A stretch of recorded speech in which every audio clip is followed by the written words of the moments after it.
ایک صحابی حضور اقدس صلی اللہ علیہ وسلم کی خدمت میں حاضر ہوئے اور عرض کیا کہ اے اللہ کے رسول صلی اللہ علیہ وسلم، مجھے آپ سے محبت ہے۔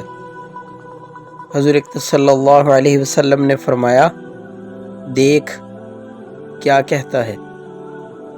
انہوں نے پھر یہی عرض کیا کہ مجھے آپ صلی اللہ علیہ وسلم سے محبت ہے۔ حضور اقدس صلی اللہ علیہ وسلم نے فرمایا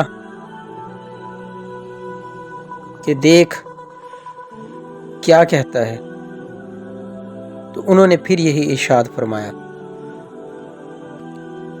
جب 3 مرتبہ یہ سوال و جواب ہوا تو حضور اقدس صلی اللہ علیہ وسلم نے فرمایا کہ اچھا، اگر تم اپنی بات میں سچے ہو تو فقر کے اوڑھنے بچھانے کے لیے تیار ہو جاؤ، اس لیے کہ مجھ سے محبت رکھنے والوں کی طرف فقر ایسے زور سے دوڑتا ہے جیسا کہ پانی اونچائی سے ڈھلوان کی طرف دوڑتا ہے۔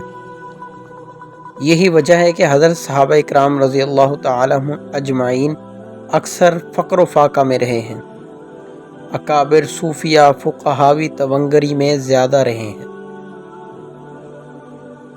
یعنی کہ جو شخص حضور اقدس صلی اللہ علیہ وسلم سے سچی محبت کا دعوے دار ہے تو وہ تیاری کر لے کہ فقر اس کی طرف ایسے آئے گا جیسا کہ پانی اونچائی سے ڈھلان کی طرف بہنا شروع کر دیتا ہے۔ والسلام۔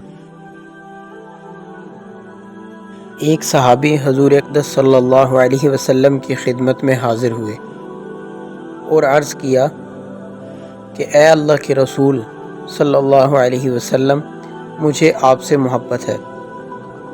حضور اقدس صلی اللہ علیہ وسلم نے فرمایا، دیکھ کیا کہتا ہے۔ انہوں نے پھر یہی عرض کیا کہ مجھے آپ صلی اللہ علیہ وسلم سے محبت ہے۔ حضور اقدس صلی اللہ علیہ وسلم نے فرمایا کہ دیکھ کیا کہتا ہے، تو انہوں نے پھر یہی ارشاد فرمایا۔ جب 3 مرتبہ یہ سوال و جواب ہوا تو حضور اقدس صلی اللہ علیہ وسلم نے فرمایا کہ اچھا، اگر تم اپنی بات میں سچے ہو تو فقر کے اوڑھنے بچھانے کے لیے تیار ہو جاؤ، اس لیے کہ مجھ سے محبت رکھنے والوں کی طرف فقر ایسے زور سے دوڑتا ہے جیسا کہ پانی اونچائی سے ڈھلوان کی طرف دوڑتا ہے۔ یہی وجہ ہے کہ حضرت صحابہ اکرام رضی اللہ تعالی عنہم اجمعین اکثر فقر و فاقہ میں رہے ہیں، اکابر صوفیہ فقہاوی تونگری میں زیادہ رہے ہیں۔ یعنی کہ جو شخص حضور اقدس صلی اللہ علیہ وسلم سے سچی محبت کا دعوے دار ہے تو وہ تیاری کر لے کہ فقر اس کی طرف ایسے آئے گا جیسا کہ پانی اونچائی سے ڈھلان کی طرف بہنا شروع کر دیتا ہے۔ والسلام۔